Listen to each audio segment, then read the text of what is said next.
Welcome to episode 294 of Lucretius Today.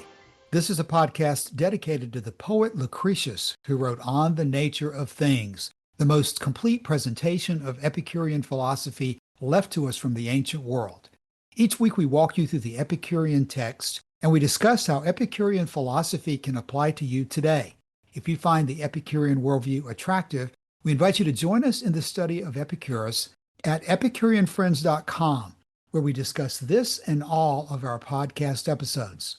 This week, we're continuing our series going through Cicero's Tusculan Disputations from an Epicurean viewpoint. We're in part 3 of that book, discussing issues that Cicero is denominating under the topic of grief, but it really applies to all strong emotions in life. Now, last week in episode 293, Cicero accuses Epicurus of evasion in calling absence of pain a pleasure. We are in section 18 of part 3, and some of the key language that we were discussing last week was where Cicero said, quote, "Grant that to be in pain is the greatest evil. Whosoever then has proceeded so far as to not be in pain, is he therefore in immediate possession of the greatest good? Why, Epicurus, do we use evasions and not allow in our own words the same feeling to be pleasure which you're used to boast about with such assurance? Are these your words or not? This is what you say in that book which contains all the doctrines of your school. And I'll perform on this occasion the office of a translator, lest anyone should imagine that I'm inventing anything. This you speak, Epicurus, quote, nor can I form any notion of the chief good, abstracted from those pleasures which are perceived by taste, or from what depends on hearing music, or abstracted from ideas raised by external objects visible to the eye, or by agreeable motions, or from those other pleasures which are perceived by the whole man by means of any of his senses. Nor can it possibly be said that the pleasures of the mind are excited only by what is good, for I've perceived men's minds to be pleased with the hopes of enjoying those things which I mentioned above, and with the idea that it should enjoy them without any interruption from pain. Now, that's the dominant issue that we're going to be discussing today, with one additional twist, because in 18, Cicero also gave us this part of Epicurus's argument, where Cicero writes, Epicurus said, quote, I have often inquired of those who have been called wise men, what would be the remaining good if they should exclude from consideration all these pleasures, unless they meant to give us nothing but words? I could never learn anything from them, and unless they choose that all virtue and wisdom should vanish and come to nothing, they must say with me that the only road to happiness lies through those pleasures which I mentioned above. So today we want to address head-on the question of whether Epicurus is evading things by talking about absence of pain in addition to pleasure, or whether there is a very understandable link between those two words that Epicurus is actually explaining through the use of this argument, which has been described as the sortes syllogism or paradox. The question of looking at a concept such as a heap and asking the question, do I still have a heap if I subtract X, Y, and Z? In other words, Epicurus was asking about the good. Do I still have the good if I have to subtract the pleasures of taste, or the pleasures of hearing, or the pleasures of the eye, or the pleasures of agreeable motions? Is Epicurus simply being simplistic and absurd by asking the question that way? Or is there reason why Epicurus used this argument, and why Cicero chose to preserve it of all things that he could have chosen to preserve? We're going to find today that in another of Cicero's works, Academic Questions, Cicero has explained his objection to this argument in great detail, and so we'll get to that later in the episode. But as we start out, let's focus on the general question that is of interest to most everybody who ever picks up a book about Epicurus. How does absence of pain relate to pleasure? And was Epicurus trying to simply gloss over the negative connotations of pleasure by using a term like absence of pain? That's what Cicero is largely accusing Epicurus of doing. And what we'll do today is discuss whether that criticism is warranted. It's a very important question, Cassius, and it's one that caused me some trouble when I first encountered Epicureanism. This idea of considering absence of pain to be a kind of pleasure. And I think that you probably had a similar resistance to this idea when you first got interested in Epicurus as well. The way that I might have expressed it at the time, the idea that when you're feeling basically nothing, you're feeling pleasure, that this is a kind of a very ascetic view of the life of pleasure. And it's one that I had trouble grappling with when I first encountered Epicurus. And I do not claim to be a paragon of understanding of the system now, but I am in a position, I hope, where I can look at this and see what Epicurus is thinking and see what he's doing. But before we do that, we need to look at what Cicero is thinking and what he's doing. And he develops this argument, which you've already summarized for us from Tusculan Disputations. Cicero develops this argument more fully in the second book of On Ends. And in the particular passages I'm going to read, he discusses this, and we discussed this in episode 201 of the podcast. This is Cicero at his most insistent and his most nitpicking, I think, when he's talking about words and logic and language. And he's constantly picking Epicurus up on this, but nowhere more than on the subject of absence of pain. This one is really important to him.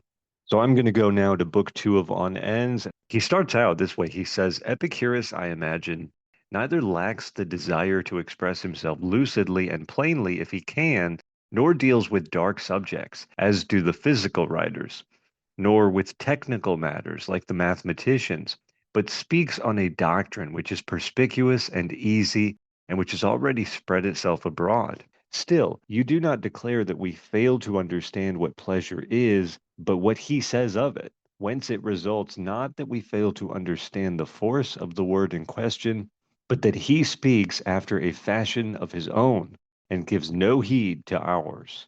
That's going to be one of Cicero's main criticisms. He goes on to say that Epicurus cannot bring it about that any man who knows himself, I mean who has thoroughly examined his own constitution and his own senses, should think that freedom from pain is one and the same thing with pleasure. It is as good as doing violence to the senses, Torquatus, to uproot from our minds those notions of words which are ingrained in us. Why, who can fail to see that there are in the nature of things these 3 states? One, when we are in pleasure, another, when we are in pain, and the third, the state in which I am now, and I suppose you are too, when we are neither in pain nor in pleasure. Thus, he who is feasting is in pleasure, while he who is on the rack is in pain. But do you not see that between these extremes lies a great crowd of men who feel neither delight nor sorrow? And Torquatus comes in here and says, not at all. And I affirm that all who are without pain are in pleasure, and that the fullest possible. But Cicero is not done here. He's going to keep going. Cicero goes on to say in a few more pages, he says, then blushing, for the force of nature is very great, Epicurus makes his escape in this way, by denying that any addition can be made to the pleasure felt by one who is free from pain. But this condition of freedom from pain is not called pleasure. I'm not anxious about terms, but how if the thing signified is entirely different? I shall find many persons, says Epicurus, or rather persons without number, who are not so pedantic or so troublesome as you are, and such that I may easily win them over to any doctrine I choose. Why then do we hesitate to say, if absence of pain be the highest pleasure, that to be without pleasure is the intensest pain? Why does not this hold good as I put it? Because pain has for its opposite not pleasure, but the removal of pain. And then Cicero summarizes his own criticism of this view. He says, very well, this stern and serious philosopher does not see that the only good within his knowledge is a thing not even to be desired, because on the authority of the same thinker, whenever we are without pain, we do not crave that form of pleasure. How irreconcilable these statements are! If Epicurus had been instructed in the processes of definition and subdivision, Did he only understand the power of speech, or indeed the familiar usage of words, he would never have strayed into such rough paths. As it is, you see what he does. What no one ever called pleasure, he calls so. He rolls two things into one. This active form of pleasure, for thus he describes those sweet and sugared pleasures, so to call them, he sometimes so refines away that you think Manius Curius is the speaker, while he sometimes so extols it that he declares himself to be without even an idea of what good is over and above this. When we get to this kind of language, it should be put down not by some philosopher, but by the censor, for its fault is not a matter of language only, but of morality as well.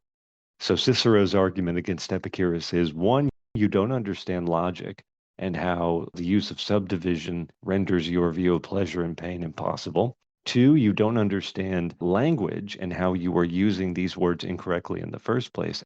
Three, the very argument that you are making is self-refuting. And four, what you are saying is immoral and is fit not for a philosophical response, but for a sensorial response.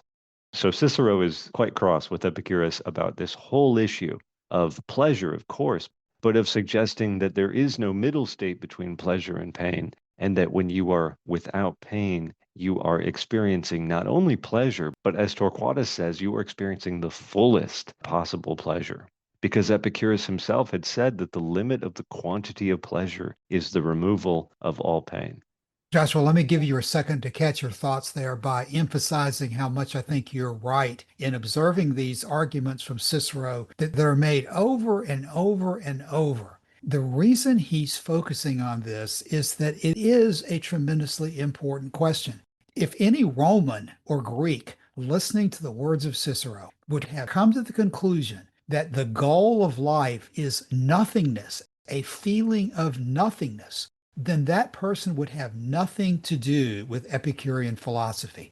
If Cicero is right that Epicurus is being inconsistent, if Cicero is right that Epicurus has switched his wording at the last minute and led people to believe that he's talking about the pleasures of taste and of motion and of hearing and of sight, but then at the last minute, he's switched those entirely and said, well, I don't have any pain, so I don't need those pleasures.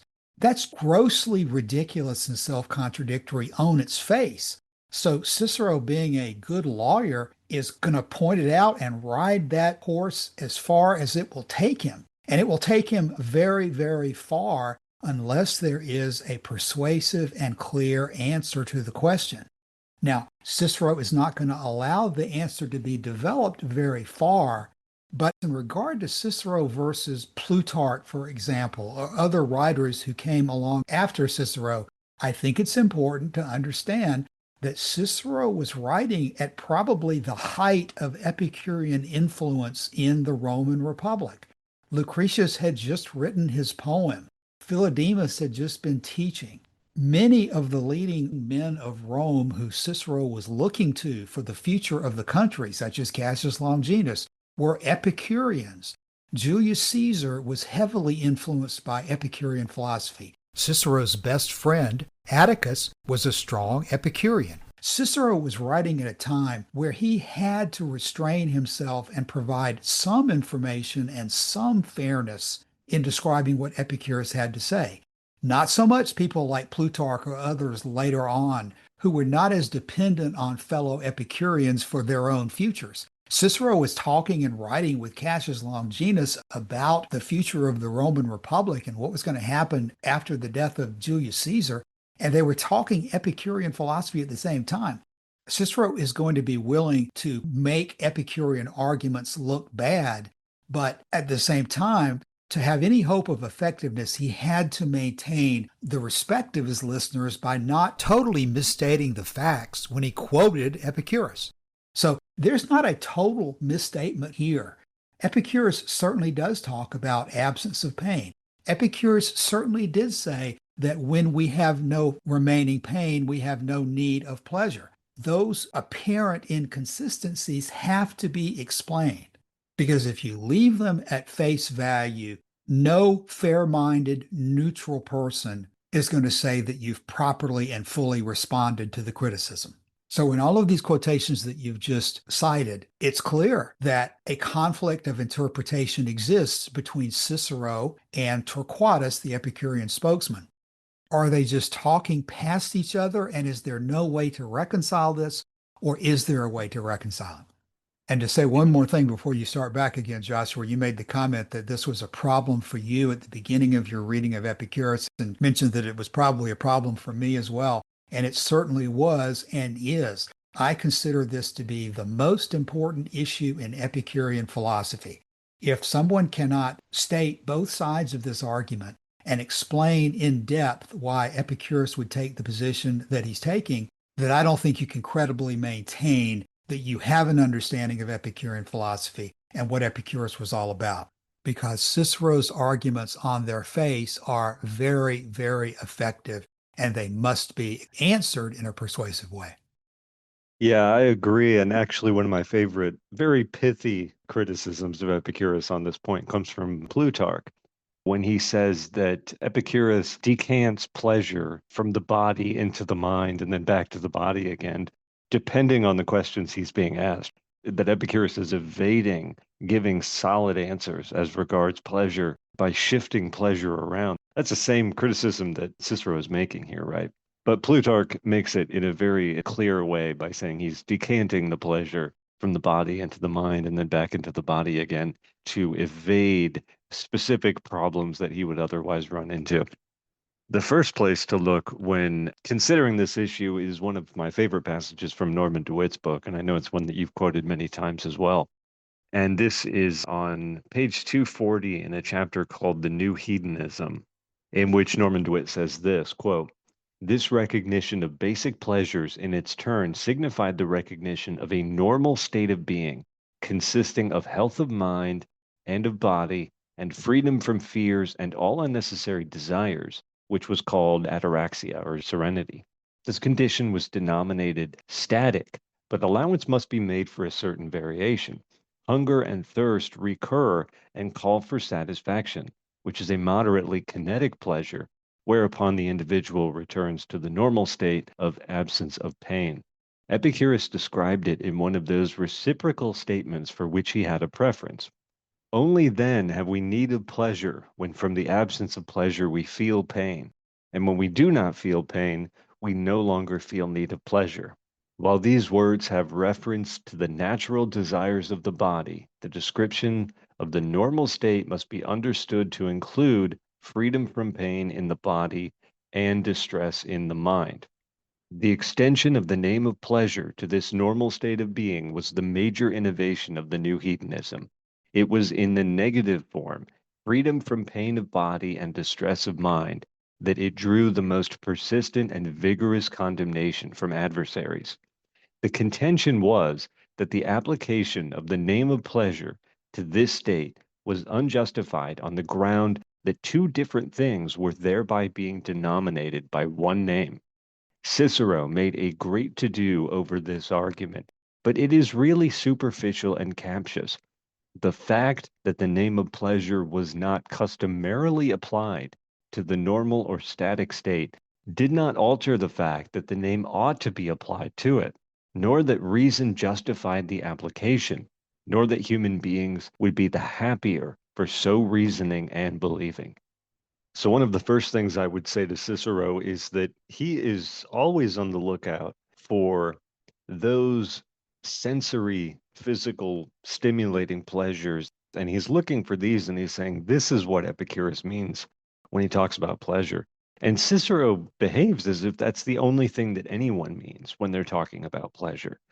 But as I quoted, I believe last week, from his reference to Marcus Regulus, Cicero himself knows that pleasure is not limited to momentary stimulating physical pleasures. And he says it himself. He says, "Virtue herself shall speak for me and shall without hesitation prefer to your man of happiness her Marcus Regulus." And virtue proclaims that when he had returned from his own country to Carthage of his own choice, and under no compulsion but that of his honor, which he had pledged to the enemy, he was happier in the very hour at which he was tortured by want of sleep and hunger than Thorius when drinking on his bed of roses. He had conducted important wars, had been twice elected consul, and had enjoyed a triumph, though he did not regard his previous exploits as so important or so splendid as his last sacrifice, which he had taken upon him from motives of honor and consistency, a sacrifice that seems pitiable to us when we hear of it, but was pleasurable to him while he endured it.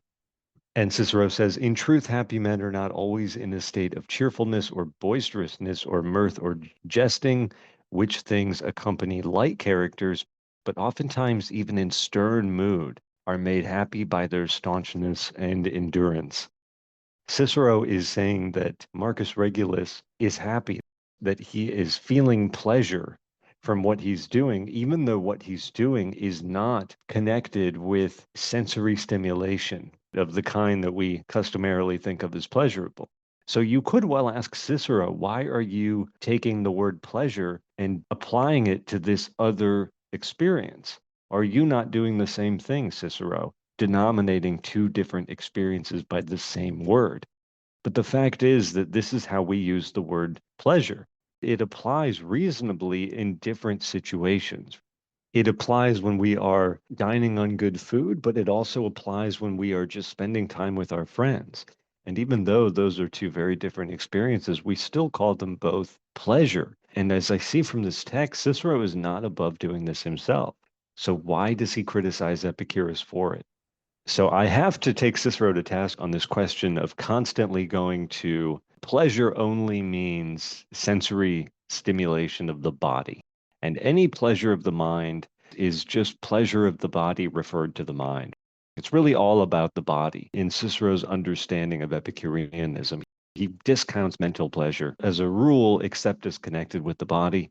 But the fact that Cicero does that himself, it does not follow that we should do that. It does not follow that we should look at Epicurus's view of pleasure and say that he's only talking about pleasures of the body. We shouldn't look at Epicurus's view of pleasure and say that he's only talking about what we might term positive pleasures, right? That, as DeWitt says, when he's talking about absence of pain as not just pleasure, but the fullness of pleasure, he's expressing it in a negative way.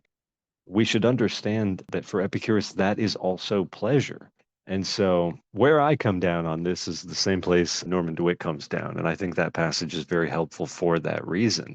When he says the fact that the name of pleasure was not customarily applied to the normal or static state did not alter the fact that the name ought to be applied to it. Those are really two separate questions. There's the historical question of the use of language, but there's also the question of how we should use language to better communicate and understand what we're talking about. And I don't think that what Epicurus is doing here with the word pleasure is at all out of bounds on that front, because I think Epicurus explains himself more clearly than Cicero is going to pretend that he does. Right, Joshua. What I'm hearing you say is that there's a disagreement here in terms of how to communicate between Epicurus and Cicero. And Cicero is being a hypocrite because Cicero is just as guilty of switching his terminology as Epicurus ever was. Now, from that observation, do we just walk away and say this is an example of some people saying tomato and some people saying tomato, or potato and potato, and just walk away from the argument? Of course, I don't think that is the appropriate response. And so one way of getting further at the detail here is to examine exactly what this object is that one is calling tomato and one is calling tomato, and dig into exactly the phrasing that Cicero is using here. And one particular line that I'd like to go to next and get your opinion on, Joshua, is near the beginning of section 18. Cicero says, I'll read both the Young and Hicks translations. Young says, quote, grant that to be in pain is the greatest evil. Whosoever then has proceeded so far as to not be in pain, is he therefore in immediate possession of the greatest good? Hicks phrases it this way: grant, if you like, that pain is the highest evil. Does the man who is not in pain at once enjoy the highest good if he be free from evil? That's where Cicero specifically accuses Epicurus of shirking the question. But why don't we deal precisely with Cicero's question? In what sense, if any, is it correct to say that not to be in pain is at once to enjoy the highest good? Or in what sense is it true that someone who has proceeded so far as to not be in pain is in immediate possession of the greatest good? That kind of question, I think, strikes people as pretty clear, pretty persuasive. Just because I don't have any pain in my elbow, does that mean that I'm experiencing the greatest possible pleasure that could ever exist for a human in thousands of years? Epicurus is either being ridiculous or there's an explanation for this. What is that explanation? Well, the answer to Cicero's question when he says, grant that to be in pain is the greatest evil, whosoever then has proceeded so far as not to be in pain, is he therefore in immediate possession of the greatest good? And the answer to that question is, if by proceeded so far as not to be in pain, you mean that this person has freed themselves from all pains of the body and all disturbance of the mind. These two are a package deal. These are both part of the process. This is what I'm talking about when I say that Cicero ignores mental pain and mental pleasure in Epicureanism. He only wants to talk about the body. The person who has freed themselves from pain of the body and disturbance of the mind has reached what Epicurus calls the limit of the quantity of pleasure, that there is no increase in the quantity of pleasure beyond that point, that there is only at that point variation in the pleasures that we experience within those limits. This is quite important because if there is no limit to pleasure, as Socrates alleges in the Philebus dialogue, then there is no possession of Epicurus's greatest good. We would be on a hedonic treadmill, you might call it, pursuing pleasure to ever increasing heights, but never having any chance of actually reaching or achieving it. So the short, immediate answer is yes, whoever has proceeded so far as to feel no pain in the body and no disturbance in the mind is in possession of the greatest good. Joshua, after listening to what you just said, my question would be, I'm standing here as Cicero describes himself in some combination of bewilderment and glazed over nothingness because I don't understand what was said. In that condition, I'm not in pain, but I'm certainly not in pleasure. Is that condition of blankness a condition of pleasure? Is that what you're telling me? Epicurus is very clear on this point. The feelings are two, pleasure and pain. And when you're not in pain, you are in a state of feeling pleasure. And actually, Cicero himself gives a very good description of this in Book One of On Ends.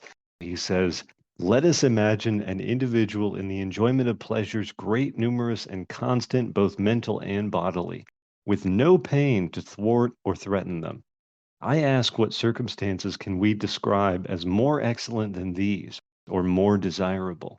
A man whose circumstances are such must needs possess, as well as other things, a robust mind, subject to no fear of death or pain, because death is apart from sensation, and pain, when lasting, is usually slight. When oppressive, is of short duration, so that its temporariness reconciles us to its intensity, and its lightness to its continuance. When in addition we suppose that such a man is in no awe of the influence of the gods and does not allow his past pleasures to slip away, but takes delight in constantly recalling them, what circumstances is it possible to add to these to make his condition better?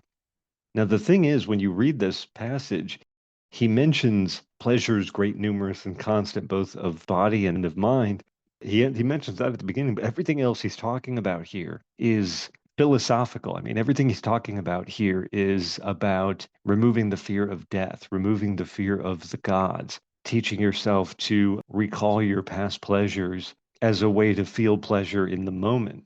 And it's not a bodily pleasure that you're going to feel. It's going to be the pleasure of the memory of your past experiences. That is a mental pleasure.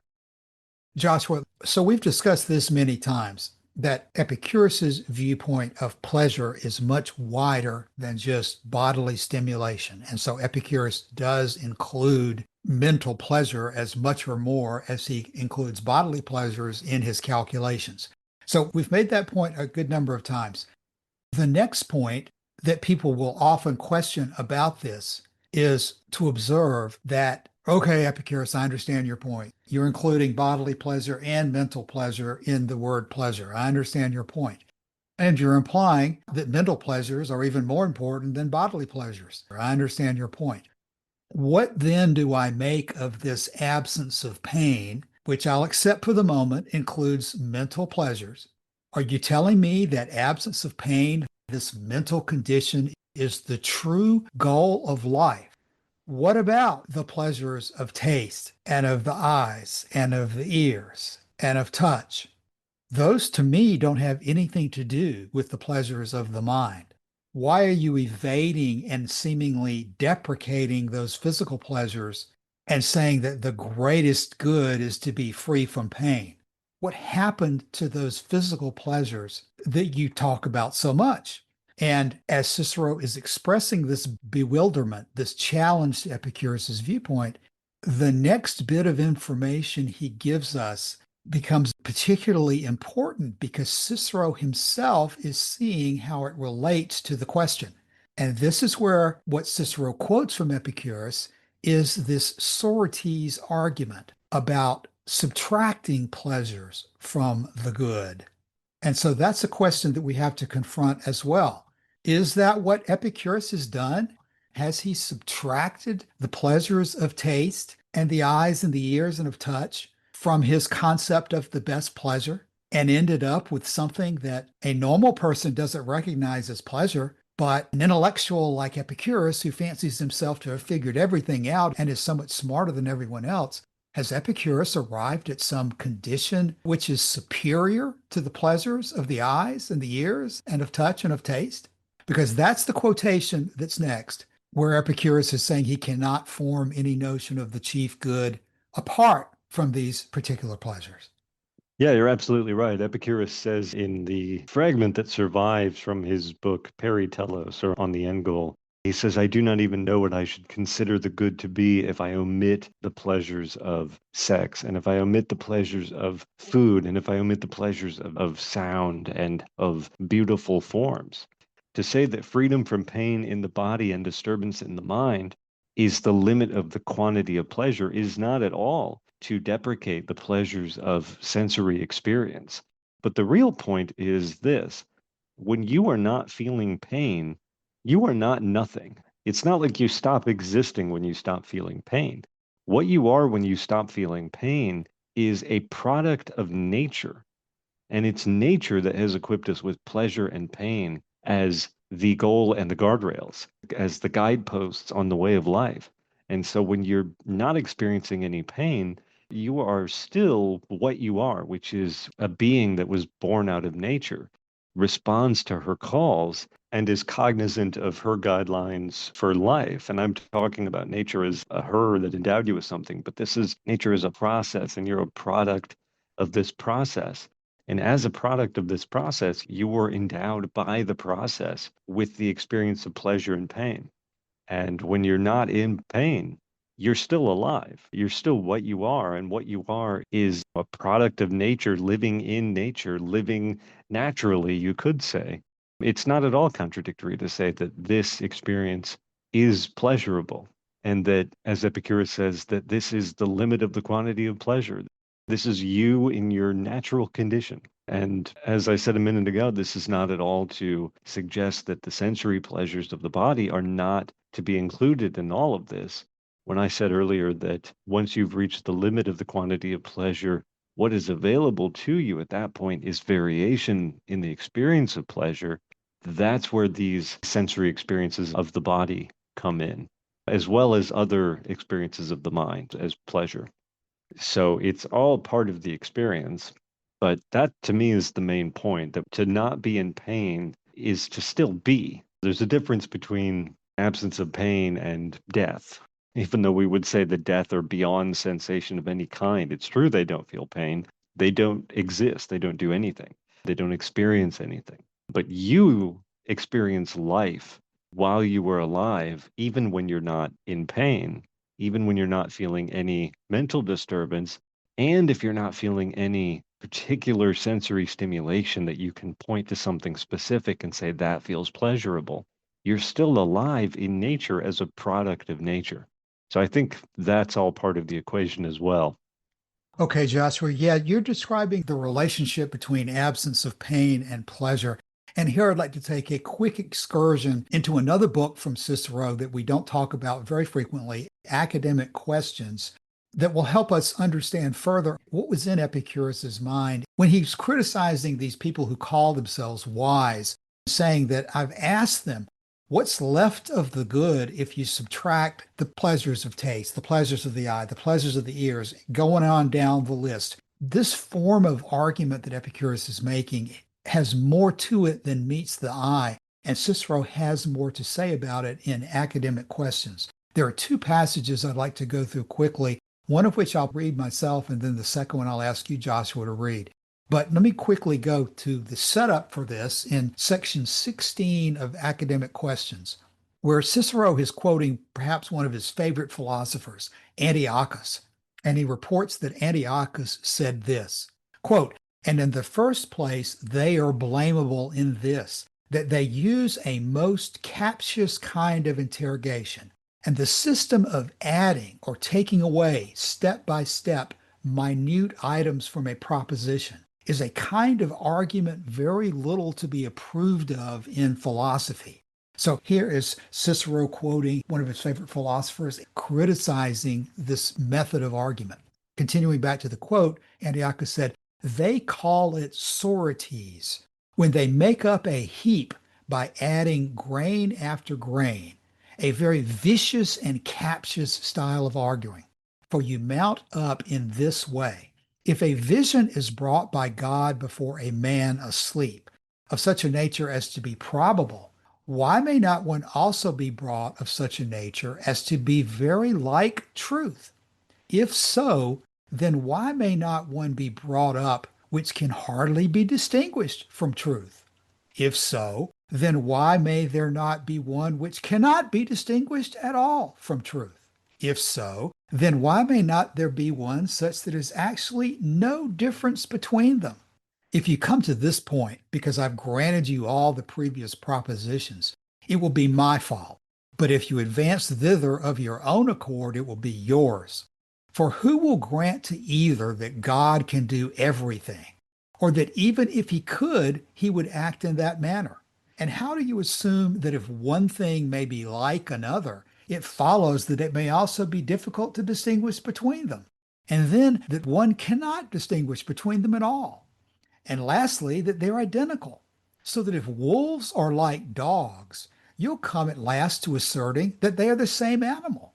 And indeed, there are some things that are not honorable, which are like things that are honorable. Some things not good, like those that are good. Some things proceeding on no system, like others which are regulated by system. Why then do we hesitate to affirm that there's no difference between all these things? Do we not even see that they are inconsistent? For there's nothing that can be transferred from its own genus to another. But if such a conclusion did follow, as that there was no difference between perceptions of different genera, but that some could be found which were both in their own genus and in one which did not belong to them, how could that be possible? Now, I'll be the first to say that I certainly didn't read that very well.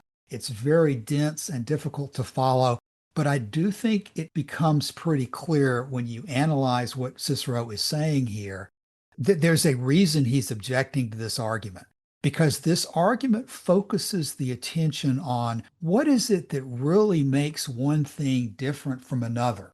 What is it that really makes a heap a heap?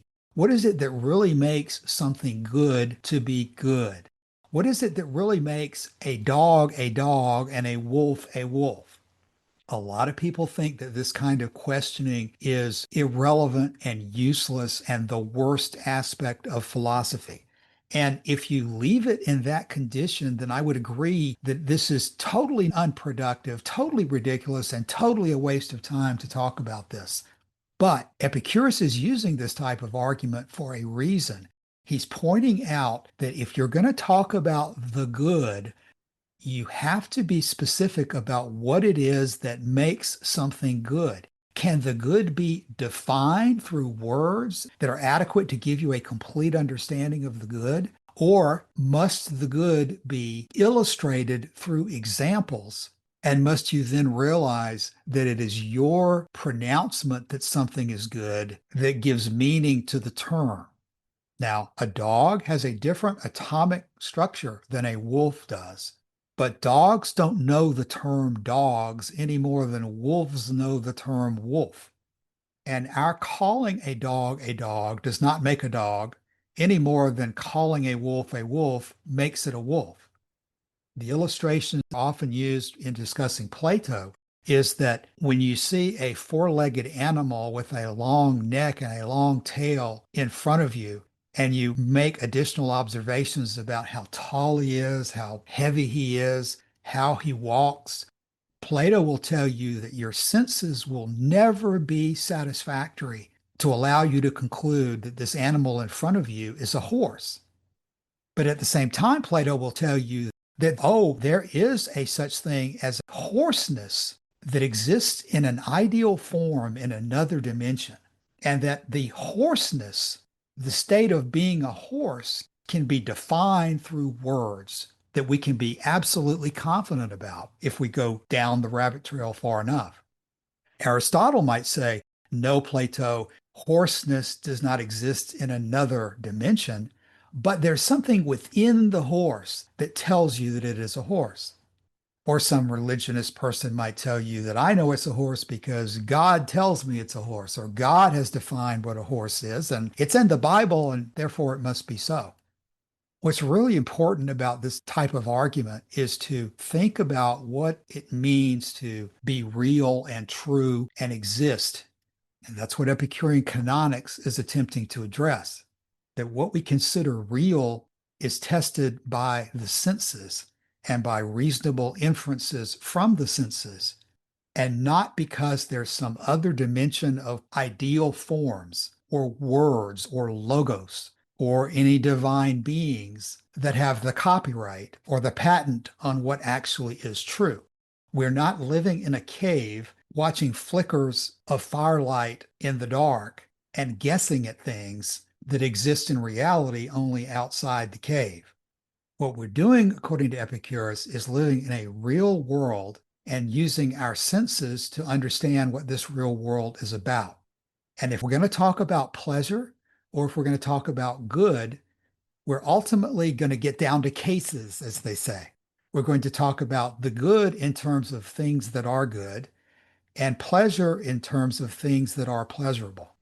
So when Epicurus says that these men are saying nothing when they talk about pleasure after having subtracted from pleasure the pleasures of the taste and of the eyes and of the ears and of touch and of the nose, he's saying that it is improper to talk about pleasure without understanding that pleasure does not exist apart from these actual real world instances of pleasure. As Frances Wright points out in her book, A Few Days in Athens, those who are like Aristotle are wrong to assert that yellowness can exist apart from things that are yellow, apart from things that in our experience appear to us to be yellow. And you begin to understand this point of view by doing what Epicurus is doing here in terms of talking about subtracting pleasures, and by pursuing this road that Cicero is so critical of getting down to cases and talking about specifics. And in this context, absence of pain is not a concept that has some ideal form existence, that is some particular pleasure defined by the creator or the prime mover or by the consensus of mankind as the number one experience of pleasure that everybody should seek to experience, in the same way that everybody might want to climb to the top of Mount Everest, or everybody might want to have some particular experience that we can put our fingers on as saying this is the best of life, the finest food, the most beautiful music, those kind of things. There is not in a Platonic world a single instance of absence of pain that should be thought of as the goal. Pleasure in this conceptual perspective is a useful term because it describes particular experiences of particular people at particular moments at particular places. When we find those experiences to be beneficial, bringing us happiness, bringing us pleasure, we call them pleasure. And in the same way, we can call them absence of pain, because if there are only two feelings, then if it's not painful, then it is pleasure or absence of pain. But to think that Epicurus was using the term absence of pain to describe a particular experience of a particular person at a particular time, a particular thing that we need to pursue in a concrete sense, would be to elevate that term into something that's the opposite of Epicurean philosophy, because Epicurean philosophy doesn't deal in Platonic ideals. Epicurean philosophy deals in reality, and we come into contact with reality through our senses, through our real experiences in life. And when Cicero tries to say that it's impossible for a thing to be in more than one genus at a time, he's identifying that there is this conflict between those who would reduce everything to words and the facts of reality. And when our pre-existing words conflict with what we find to be real, Epicurean philosophy goes with the real and with nature, as opposed to with what we wish to define through logic.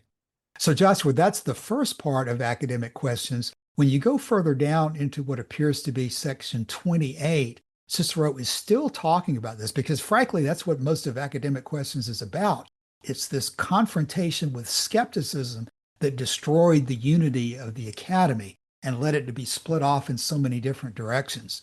Epicurus, in using this argument about subtracting pleasures, is telling us to look at the realities that our senses give us. So, Joshua, could you read starting with where it says, "What is there that can be perceived by reason?" What is there that can be perceived by reason? You say that dialectics have been discovered, and that science is, as it were, an arbiter and judge of what is true and false. Of what true and false? And of true and false on what subject? Will a dialectician be able to judge in geometry what is true and false? Or in literature? Or in music? He knows nothing about those things. In philosophy, then, what is it to him how large the sun is? Or what means has he which may enable him to judge what the chief good is? What then will he judge of? Of what combination or disjunction of ideas is accurate? Of what is an ambiguous expression? Of what follows from each fact, or what is inconsistent with it? If the science of dialectics judges of these things or things like them, it is judging of itself. But it professed more. For to judge of these matters is not sufficient for the resolving of the other numerous and important questions which arise in philosophy. But since you place so much importance in that art, I would have you to consider whether it was not invented for the express purpose of being used against you. For at its first opening, it gives an ingenious account of the elements of speaking, and of the manner in which one may come to an understanding of ambiguous expressions, and of the principles of reasoning. Then, after a few more things, it comes to the sorites, a very slippery and hazardous topic, and a class of argument which you yourself pronounce to be a vicious one. What then, you will say, are we to be blamed for that viciousness? The nature of things has not given us any knowledge of ends, so as to enable us in any subject whatever to say how far we can go. Nor is this the case only in respect of the heap of wheat from which the name is derived, but in no matter whatever where the argument is conducted by minute questions. For instance, if the question be whether a man is rich or poor, illustrious or obscure, whether things be many or few, great or small, long or short, broad or narrow, we have no certain answer to give how much must be added or taken away to make the thing in question either one or the other. But you say the sorites is a vicious sort of argument. Crush it then, if you can, to prevent its being troublesome, for it will be so if you do not guard against it. We have guarded against it, says he. For Chrysippus's plan is, when he is interrogated step, by way of giving an instance, whether there are three or few or many, to rest a little before he comes to the many, that is to say, to use their own language, heizukadzein, in Greek, which I guess means to come to a rest. Rest and welcome, says Carneades. You may even snore for all I care. But what good does he do? For one who follows, who will waken you from sleep and question you in the same manner. Take the number after the mention of which you were silent, and if to that number I add one, will there be many? You will again go on as long as you think fit. Why need I say more? For you admit this, that you cannot in your answers fix the last number, which can be classed as few, nor the first, which amounts to many.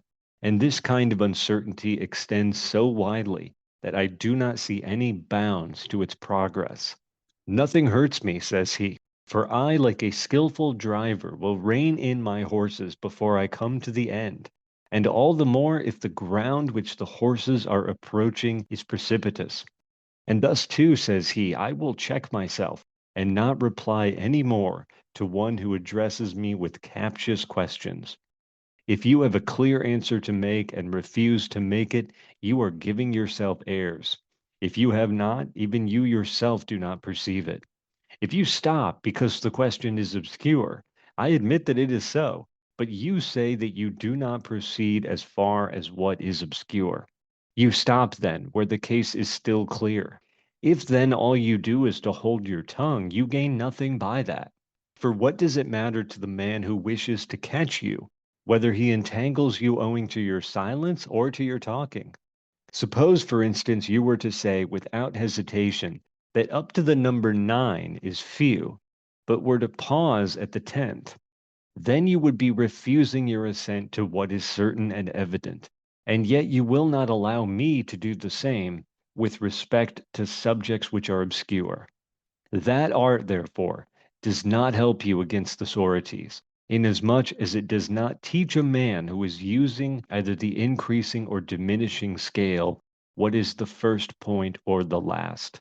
May I not say that that same art, like Penelope undoing her web, at last undoes all the arguments which have gone before?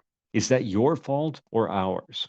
In truth, it is the foundation of dialectics that whatever is enunciated, and that is what they called axioma, which answers to our word effatum, is either true or false. Every axiom, he's saying, is either true or false.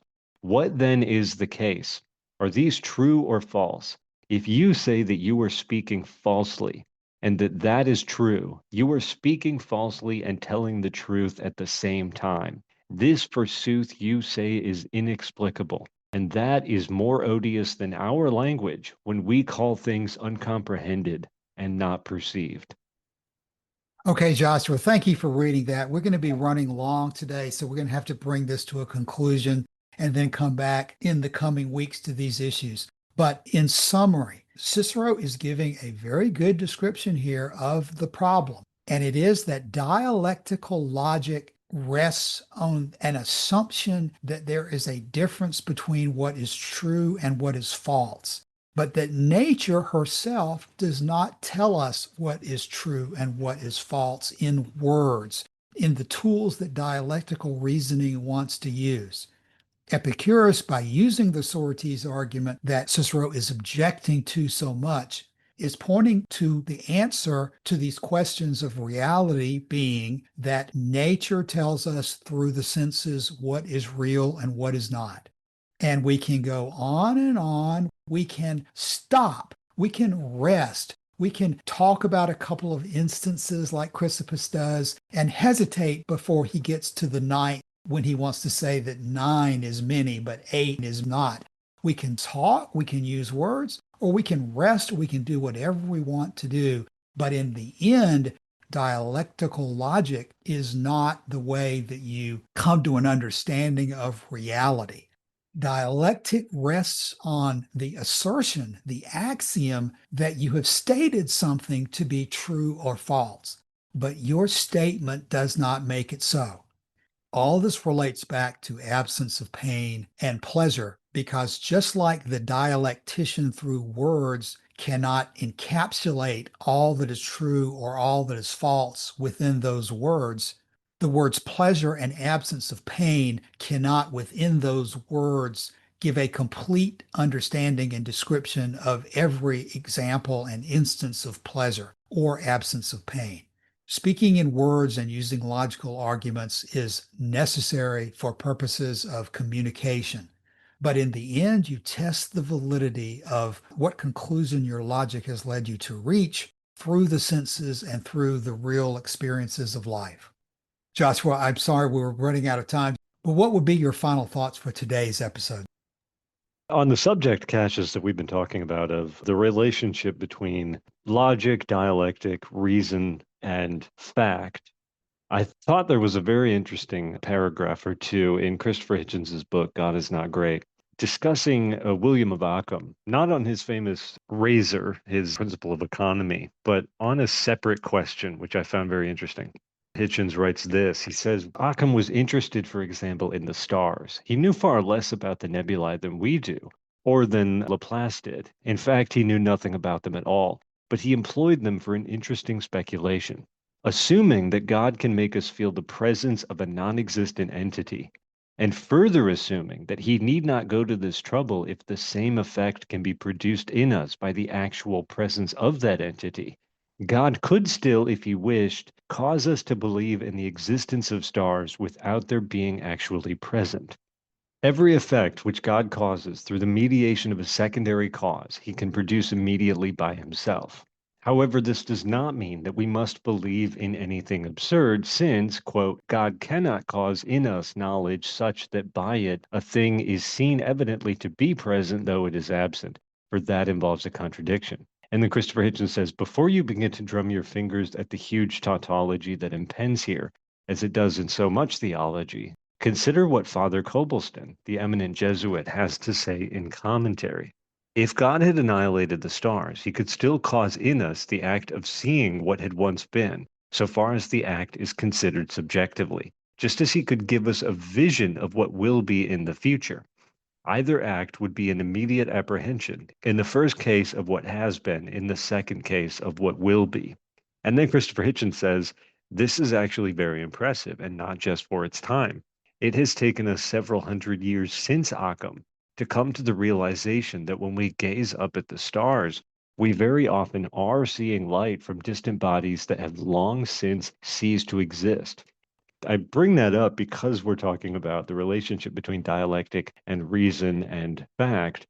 And what this point expresses, I think, very interestingly, is that where William of Ockham and Father Copleston had inferred that God could cause us to experience starlight even if there were no stars, that actually this use of logic touches on something that is very real in nature, which is that we are experiencing starlight from stars that either no longer exist or no longer emit light because of the distance that it had to travel to get here. So the relationship between fact and reason is interesting for a whole number of reasons, but it's partially interesting because sometimes you can be right about the facts, but the process by which you arrived at them can be laughably absurd. I think that's always worth keeping in mind. Now, Cassius, that might feel like a left turn out of nowhere from where we're going. How would you sum up where we are here? Joshua, here's how I would bring that to the conclusion today. What I've just heard you describing is, in my mind, a variation of the covered father problem. That when we think about dialectical logic, there are going to be situations where we both know and not know at the same time. You know your father, but if he is standing in front of you with a sack over his head, you may not know that that particular individual is your father at that moment. Dialectical logic rests on these assertions of essential truth or falsity, which can only be defined in words and are not necessarily reflective at all of what we think of as practical reality. When we are looking at the sky, we think we see the light of a particular star, but from another perspective, that star may have ceased to exist millions of years ago. What really matters is what these observations do to our minds and our ability to live happily. Does the covered father problem cause you to collapse into absolute skepticism and cynicism and say, oh my God, I don't care. Nobody can know anything anyway? Does the fact that the star you see at night might have ceased to exist millions of years ago cause you nothing but despair and depression because it's just impossible to know anything. That's where all this is going. Dialectical logic has its uses in communication, but it also has its limits.